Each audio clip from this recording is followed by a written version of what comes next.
Before we begin, I'm trying to reach 10,000 subscribers before the end of the year to make all these special videos, so if you like the content here, please consider subscribing to help fulfill Project 10K. Thank you. Now on to the video. Off-Road Mater is a fascinating diecast to me, in the same way Hot Rod Steve Herschel is fascinating to me, because this item does not appear in any piece of Cars media anywhere, despite being based on a Cars tune.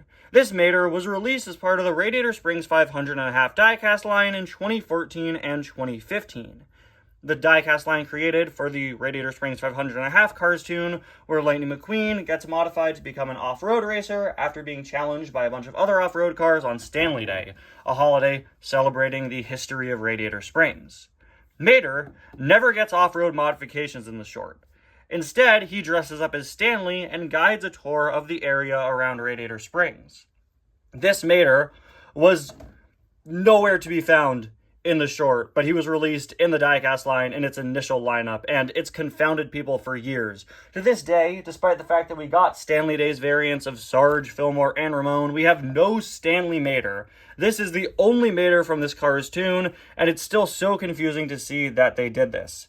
Of course, Mater is a super popular character, so a lot of people have speculated that they simply just made an off-road Mater because they thought it would sell better than a Stanley Days Mater, and I honestly don't really agree with that. I think that they easily could have made a Stanley Days Mater and it would have done just fine. So, I mean, we're left with a few options. Maybe this Mater was supposed to be in the short and was cut, but the diecast was already produced. That's a possibility. I doubt it, but that definitely is an option. But I think, honestly, the reason why this Mater exists is pretty similar to the theory that it's because they thought it would sell better. But I think it's simply for compatibility with the playsets. That's my personal theory. Radiator Springs 500.5 had a pretty big playset push.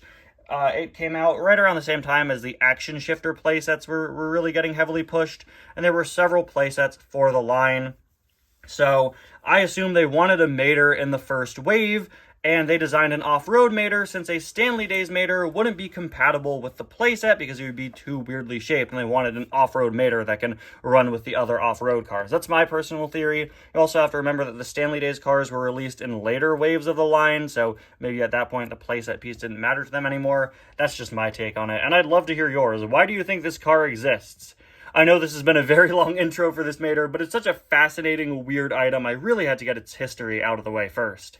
Anyway, guys, welcome back to yet another review. Today, we're going to be taking a look at Off-Road Mater, who I bought loose off of an eBay lot back in, July, I think, alongside the rest of the Radiator Springs 500.5 cars.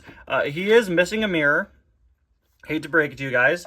Yes, that's why I had him like this the whole time. I mean, he's fine. I don't really mind. I might cut the mirror off of a spare Mater I have, but I don't really mind.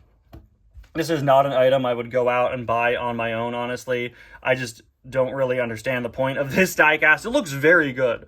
I'll start with that. I absolutely love how this item looks, but the fact that it never appeared anywhere is something that's always kind of bugged me. So I never really planned on going out and getting this diecast on its own. So mine being a little broken is something I really don't mind. But still, I do have a spare Mater I might try to glue the mirror on, although I believe the mirror has a slightly different design. But yeah, speaking of design, this Mater has a great one. Despite not appearing anywhere, they really put their all into making a fun off-road Mater design. For starters, here he is compared to a regular Mater. You can see he pretty much has the exact same size body, just bigger wheels. I really like his roof lights here, which have one light missing, corresponding with Mater's pre-existing missing light. He has, does he even have suspension? Okay, so he really does not have suspension. That's disappointing. Or is mine just old? No, he doesn't really have built-in suspension. Maybe a tiny bit, but he doesn't use the same sort of system where there's kind of a cutout area that the axle can slide up and down. That's very disappointing. You go out of your way to make an off-road Mater, an item that doesn't exist in the short, and you don't even give him suspension? Like, even Blue Grid has better suspension than that. And he actually, yeah, he has that sort of system built in very slightly. That's a shame. They didn't do that for Mater? Oh, I guess they did. Okay.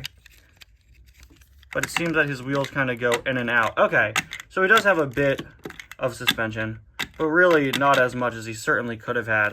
I think too much of it was dedicated to this space, making it look like he has suspension. But whatever. Moving on to the side, we have his mirror, and I know I said I might just cut off a mirror on a spare Mater and put it here. But you can see the mirror is definitely a bit longer than it should be. But the funny thing about the mirror is that several of these racers actually only have their left mirror. I don't know what the significance of that is in real life, but, you know, my Mater's missing a mirror and actually kind of matches the other ones because of that. I think that's kind of funny. I love that even with off-road tires, Mater still has the same mismatched wheels. Mine, unfortunately, is either missing a sticker came off over the years, or he just never had a sticker.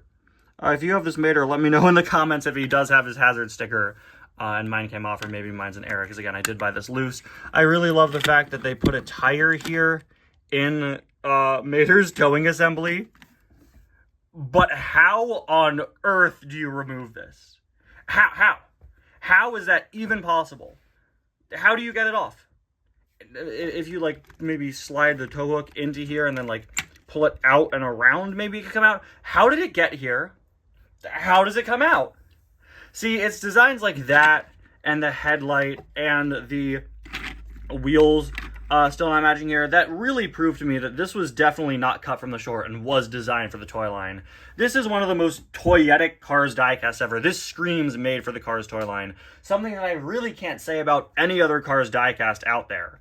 So whatever caused this Mater to be made as a diecast, it's definitely designed as a toy first and a Cars diecast later in terms of design. This sort of stuff, as fun as it is, it's very gimmicky and honestly not something I would see them doing with Mater in an actual piece of Cars media. One last detail of note is, of course, the fact that he has a separate hook on his front, which is pretty fun. Really not much to say about that, you know. I just think it's funny that he has an additional hook up there, so you can tow away other Maters if they stay hooked to him. There we go. Don't talk to me or my son ever again. And there you have it, guys. Off-road Mater, an item so strange and so weird. I don't know what to say about this one. It's a good-looking Mater, but I think my points really stand. It really looks like a Mater toy first, and its story is so odd, I don't get it. But hey, I have him now, but what I don't have, both of his mirrors. Anyway, guys, thank you all so much for watching. I'll see you guys next time. Bye now.